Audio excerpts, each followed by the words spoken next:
It took director Doug Nichols and I about 16 months to make The Last Captain, our documentary about the life of Olympic saber fencer George Pillar.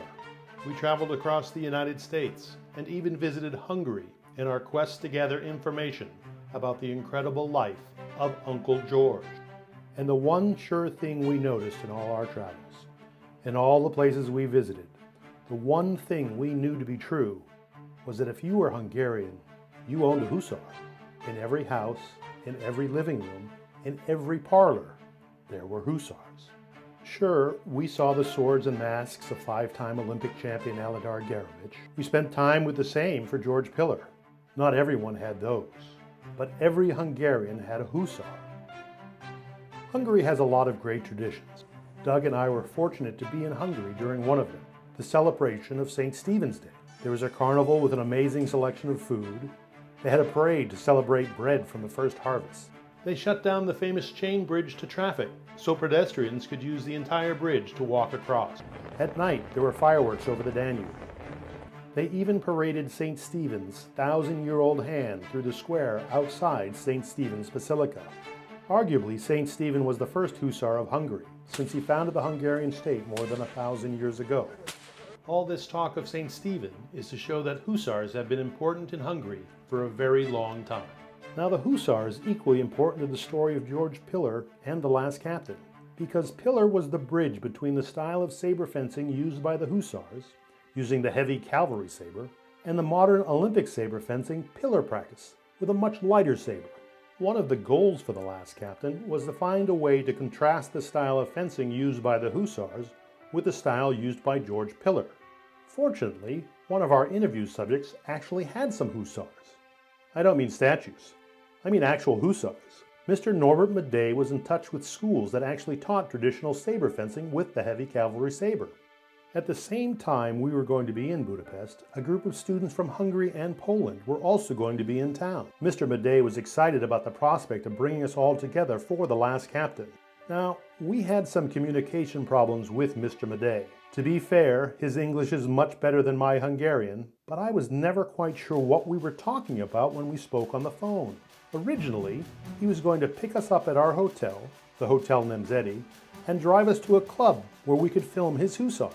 The Hotel Nemzeti is a beautiful boutique hotel on the outer ring road of Budapest. It was our home for 16 days while we stayed in Budapest. The staff couldn't be nicer, especially since I had them drag my equipment from my room to our van every single morning and back up to my room every single night. So I got the call from Mr. Madej. He said he was on his way and he was bringing the Hussars with them. His plan, which was not the plan I was expecting, was to film the Hussars at the Hotel Nemzeti. You wanted to do what now? He wanted to film the Hussars at the hotel. The Hotel Nemzeti is not a big hotel. It's tiny. It doesn't have a big conference room where I can have a bunch of men swing 3-foot-long cavalry swords. But Mr. Madej was on his way. The Hotel Nemzeti might not have a big conference room, but they did have a restaurant where they only served breakfast. It was sort of big. It was currently empty. They had a possible solution to our Hussar problem. All it would take was a very understanding hotel manager. Fortunately, the manager of the hotel, Zoltan Karagyarto,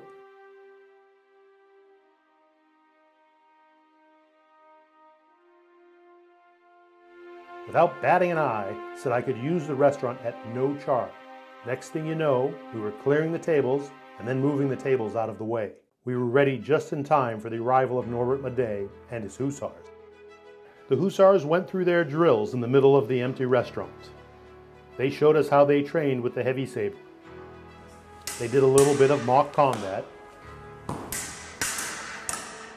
I made some poor Hussar do arm cuts over and over so I could get some close-up shots of how the heavy cavalry saber movements were done from the elbow. We did some comparisons with the modern saber to show how much quicker the movements were with the lighter modern saber. Mr. Madej brought another member of his collection in the form of János Mohos. Mr. Mohos was the saber champion of Switzerland after he escaped from Hungary during the uprising. He also had all the best Pillar stories, which he acquired while dating Pillar's only daughter, Heine. All in all, it was great to see. I shot a ton of footage on 3 different cameras, but I had also shot a lot of footage on the rest of Pillar's stories.